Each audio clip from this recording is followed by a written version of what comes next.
आशा करता हूं आप सब बहुत अच्छे होंगे। मेरा नाम है सिद्धांत अग्निहोत्री। स्टडी ग्लोस पे आपका बहुत बहुत स्वागत है। दोस्तों, आज हम बात करेंगे बहुत ही बढ़िया खबर की। तो स्पेशल मैरिज एक्ट और मुस्लिम मैरिज एक्ट, देखिए ये करंट अफेयर्स आपको हमारी studyglose.com वेबसाइट पे मिलेंगे। हम एकदम यूपीएससी जैसे करंट अफेयर्स वहाँ पे ला रहे हैं। तो फटाक से करंट अफेयर्स को पढ़ें, एडिटोरियल्स को पढ़ें, जैसा आंसर राइटिंग होती है ना। और अगर आप नहीं भी तैयारी कर रहे हैं तो इन जनरल वे आप पढ़ लें। वेबसाइट का लिंक मैं कमेंट और डिस्क्रिप्शन बॉक्स में दे रहा हूँ। तो यहाँ पे ये बोला है कोर्ट ने, मध्य प्रदेश हाई कोर्ट ने, कि अगर एक हिंदू और एक मुस्लिम शादी कर रहे हैं तो वो मैरिज इनवैलिड है। अब आप बोलेंगे सर क्या बात कर रहे हैं। देखो एक्चुअली क्या था कि यहाँ पे दो कपल आए। दो कपल, एक हिंदू था, जो लड़की थी वो हिंदू थी, ठीक है, और जो लड़का था वो मुस्लिम था। दोनों में प्यार हुआ। अब दोनों ने बोला चलो शादी कर लेते हैं। लेकिन अब आप देख ही सकते हो, इधर मुस्लिम इधर हिंदू। खैर क्या ही बोले, मतलब ठीक है, मतलब मैं तो मानता हूँ कि भाई प्यार होता है। प्यार इस दुनिया की सबसे पवित्र चीज़ है ना। भगवान का भी मूल आधार प्यार ही है। तो जब भगवान का मूल आधार प्यार है तो क्यों ही हम इंसान जो हैं उनके रोड़े बने। बट अब क्या ही कर सकते हैं, we can not do anything, ऐसे ही चल रहा है। तो अब यहाँ पे बात हुई कि चलो शादी कर लेते हैं। बोले बिल्कुल कर लेंगे, लेकिन आप तो मुस्लिम हैं, हम हिंदू हैं, कैसे करें जनाब।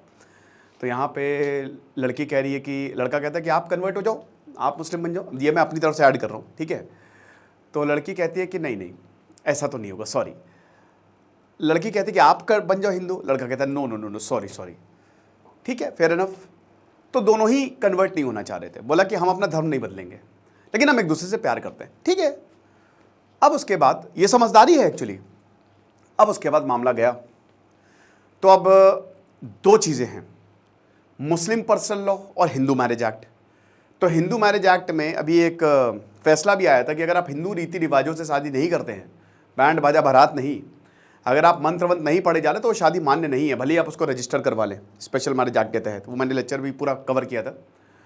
तो अब यहाँ पे हुआ क्या कि हिंदू मैरिज एक्ट के तहत तो भूल जाइए आप, क्योंकि यहाँ पे आप मुस्लिम से शादी करते हो तो आप भूल जाइए। तो क्या करें, स्पेशल मैरिज एक्ट के तहत हिंदू या मुस्लिम जो भी पर्सनल लॉ होते हैं तो उसमें आप कन्वर्ट होइए। अगर आप धर्म नहीं बदलना चाह रहे हैं तो आपके पास स्पेशल मैरिज एक्ट है। आप स्पेशल मैरिज एक्ट के तहत जो है कोई भी धर्म का कोई भी वो शादी कर सकता है। लेकिन इसमें प्रॉब्लम ये है कि इसमें 1 महीने का नोटिस देना पड़ता है। आपको 1 महीने का नोटिस देना पड़ेगा घर वालों को। अब जब 1 महीने का नोटिस जाएगा, घर वालों को पता चल जाएगा तो घर वाले तो काट डालेंगे। तो वही ये कपल बोल रहे थे कि हम तो कट जाएंगे, हमको पुलिस प्रोटेक्शन दो। तो कोर्ट ने बोला कि देखो बेटा, तुम कर लो स्पेशल मैरिज एक्ट के तहत शादी, हमको कोई दिक्कत नहीं है। लेकिन तुम एक बात बताओ, क्या ये मुस्लिम पर्सनल लॉ में मान्य होगी? नहीं होगी। तो जब तुम्हारे पर्सनल लॉ में मान्य नहीं है तो हम कैसे तुमको शादी, या तो तुम कन्वर्ट हो जाओ। अब देखिए कानून जो है वो लॉ से चलता है भैया। हालांकि अगर आप सुप्रीम कोर्ट में जाएंगे तो मे बी फंडामेंटल राइट्स का इशू आ जाए यहाँ पे, क्योंकि इंडिविजुअल के फंडामेंटल राइट्स होते हैं, उसका हनन है आर्टिकल 20-21। लेकिन यहाँ पे कोर्ट ने बोला है कि भाई देखो, जो मुस्लिम पर्सनल लॉ है, मुस्लिम पर्सनल लॉ के तहत ये शादी माननी नहीं है। स्टेप 1 क्या है? स्टेप 1 ये है कि आपको सबसे पहले तो, अगर इंटर रिलीजियस मैरिज हो रही है तो आप एक को तो कन्वर्ट होना पड़ेगा। अब यहाँ दोनों कन्वर्ट होने के लिए राजी नहीं है, तो हिंदू और मुस्लिम दोनों के ही तहत ये शादी मान्य नहीं है। स्टेप 2 है ना कि स्पेशल मैरिज एक्ट के तहत आप शादी कर सकते हो। लेकिन जब स्टेप 1 ही यहाँ पे फुलफिल नहीं हो रहा है तो आप कैसे कर सकते हो? ये तो बेकार है। तो मैरिज ये बाध्य ही नहीं है, तो हम क्यों पुलिस प्रोटेक्शन दें? आपको करनी है शादी कर लो। अब शादी का मान्य मतलब यही है ना कि आप डाइवोर्स फाइल, वो शादी हुआ कि तो लिव इन रिलेशनशिप हो गया, ठीक है। कल को लड़का छोड़ सकता है, लड़की छोड़ सकती है, एनीथिंग कैन हैपन। शादी का मान्य होना बहुत ज़्यादा जरूरी है ना, क्योंकि मान लो कल को भैया आजकल बड़े ब्रेकअप हो रहे, बड़े तलाक हो रहे, तो पता चला कोर्ट में जाए, कोर्ट ने बोला शादी तो मान्य नहीं है, काहे की एलिमनी दे लड़का तुमको, या काहे लड़की जो है वो तुमको तलाक दे, बताओ। तो ये सारी चीज़ें हैं। तो शादी का मान्य होना, शादी का लीगल होना बहुत ज़्यादा ज़रूरी है। तो कोर्ट ने यही बोला है कि भैया देखिए, मुस्लिम लॉ के तहत जो मुस्लिम बॉय है, अब यही है ना कि यहाँ पे आपका धर्म अलग है। अब आप अग्नि को साक्षी मान के हिंदू जो है वो शादी करते हैं, लेकिन मुस्लिम में अब कबूल है अलग होता है, ठीक है ना। तो यहाँ दोनों की शादी का रिचुअल अलग है, तो सेम तो है नहीं। तो या तो आप कन्वर्ट हो या आप कन्वर्ट हो, ऐसे हो ही नहीं सकता, क्योंकि मुस्लिम लॉ के तहत that is not a valid marriage, तो ये फसाड मैरिज है। कोर्ट ने सीधा सीधा बोल दिया। और जैसा कि हमने बताया कि जैसे ही नोटिस भेजा स्पेशल मैनेज एक्ट के तहत, एक्चुअली इन्होंने नोटिस ही भेज दिया था स्पेशल मैनेज एक्ट के तहत, इन्होंने नहीं कहा था। भाई जाहिर सी बात है हमारा समाज जो है इन सारी चीज़ों को मानेगा तो है नहीं। तो ये सब जैसे ही हुआ ना, तो तुरंत यहाँ पे नोटिस चला गया परिवार वालों को। तो परिवार वालों ने आपत्ति जता दी कि भैया ये क्या हो रहा है, ये क्या हो रहा है भैया, ये क्या हो रहा है, ऐसे थोड़ी ना है। तो इन्होंने कहा कुछ नहीं प्यार हो रहा है। लेकिन यहाँ पे प्यार तो बोला कि नहीं, प्यार गया, प्यार को साइड में रखो। सोक्रेट्स प्लेटो लगता है बहुत ज़्यादा पढ़ के आ गए हो, इसको रखो साइड में, ठीक है। खैर प्यार का सबसे बढ़िया वर्णन अगर किसी ने किया है बेस्ट तो ओशो ने किया है। हा क्या ज़बरदस्त। तो ओशो को आप ज़रूर पढ़िए, मज़ा आ जाएगी। तो उसके बाद फिर यहीं पे फिर बोला कि चलो ठीक है, अगर आप नहीं मान रहे तो मैं स्पेशल मैनेज एक्ट कहता है, लेकिन इसके साथ साथ हमको पुलिस प्रोटेक्शन भी चाहिए। हमको पुलिसवा तो प्रोटेक्ट करे, वरना तो कल आके हमको उठा के ले जाएंगे, हो गया काम, हो जाएगी ऑनर किलिंग। ऐसा मतलब देयर इज़ अ पॉसिबिलिटी, खैर नहीं भी होता है, लेकिन अगर बहुत ज़्यादा कट्टरता है तो हो भी जाता है। हमने कितने केसेस ऐसे देखे हैं। तो भैया यहाँ पे कोर्ट ने बोल दिया कि देखिए आप हमको इसमें मत जोड़िए।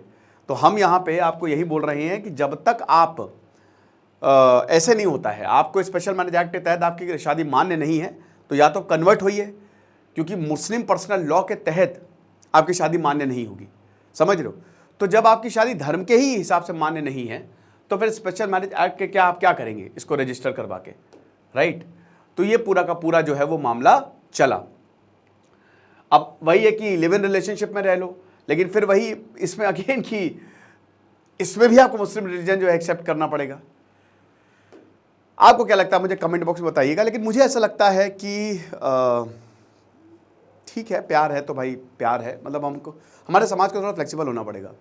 और जितने भी डेवलप्ड नेशन है, जो प्रोग्रेसिव नेशन है ना, उनमें आप एक चीज़ देखेंगे कि वहाँ प्यार भी बहुत जल्दी होता है, डाइवोर्स भी बहुत जल्दी होता है, ठीक है ना। तो इसमें कुछ गलत नहीं है, प्यार करिए, खूब करिए, है ना। समाज कौन होता है एक्चुअली, क्या है ना कि जिन लोगों को प्यार मिला नहीं है ना, वो नफरती होते जाते हैं। तो भाई अगर कोई दो लोग प्यार कर रहे हैं तो भाई हंसी खुशी शादी करा दो, ये तो मिसाल कायम होनी चाहिए। और इसी से हमारा समाज जो है वो आगे बढ़ता है। क्योंकि देखिए जो लव है ना, लव ये fundamental, this is the base, ठीक है। ये फंडामेंटल क्या कहते हैं, नेसेसिटी है एक समाज की, सोसाइटी की। अगर प्यार नहीं होगा तो समाज ही कोलैप्स कर जाएगा।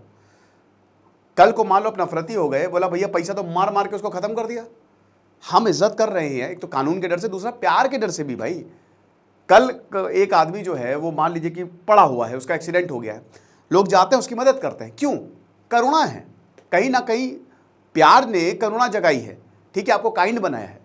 तो ये हमारे समाज को मुझे लगता है कि इतना थोड़ा सा फ्लेक्सिबल होना चाहिए। ये लेक्चर था, आपको क्या लगता है आप जरूर बताइएगा। खुश रहिए, पढ़ते रहिए। दिस इज सिद्धांत अग्निहोत्री साइनिंग ऑफ।